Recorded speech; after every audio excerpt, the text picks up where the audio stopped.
two in blue? Are they conflicting with one another?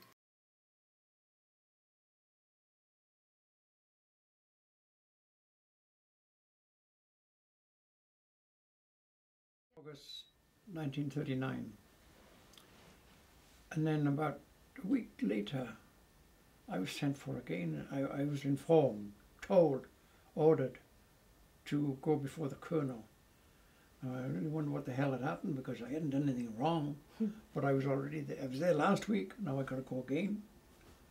So I appeared before him, and then I got a shock. He told me that I was being transferred from the regiment back to England. I almost dropped through the floor. Then he said, you will be going to an area to teach conscripts, because they had ordered conscripting in the British Army by now, because they realized that war was going to come. What conscript means? Enlisted? Being forced to enlist, okay. Not voluntary. I was a volunteer. There's a difference in my service to a person being forced into service. I was a volunteer. They are conscripted, told, made. So in November, the war was declared on the 3rd of September, as you know. I knew now I was going to be sent back to England.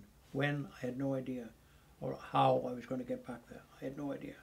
But in November, a senior warrant officer and myself and 47 of the ranks, most of them, not most of them, about 7 or 8 of them were boy soldiers out of the drum band, were sent back to England. And we arrived in Marseille after a zigzagging course in the Mediterranean, boarded a train in Marseille and travelled right across France, and I swear all their railway trucks were square wheels. I don't remember what type of food we ate going across France, but we landed at Cherbourg. On Cherbourg we got on a local ferry, and all hell broke loose because the waves were bigger than the boat itself. And most of us, except the sailors, were violently sick. It was a terrible journey. We landed at Portsmouth, and Portsmouth by train back up to London. And we landed in London but the second week of November, I think, 39. And all the street lights were a dim blue. But on top of that, it was foggy. You couldn't see a hand in front of your face. It was that thick, real pea super. And I went to the Tower of London. That was my order. A couple of days later, I was duly ordered to appear before the Commandant. And the Commandant happened to be the colonel who was the captain back in 1937 when I was underage. And Colonel Viger, his name was. St. G.J. Viger. And 3 times he asked me, wouldn't you like to stay in London?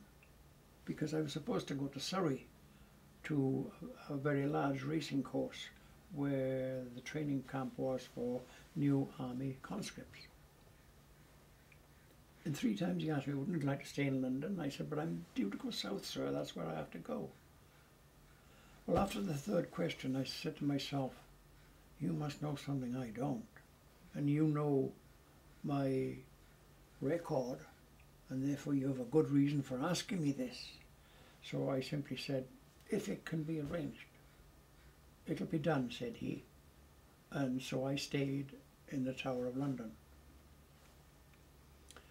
They gave me a platoon of men, which in those days were only 5 or 6 because they were making a new group.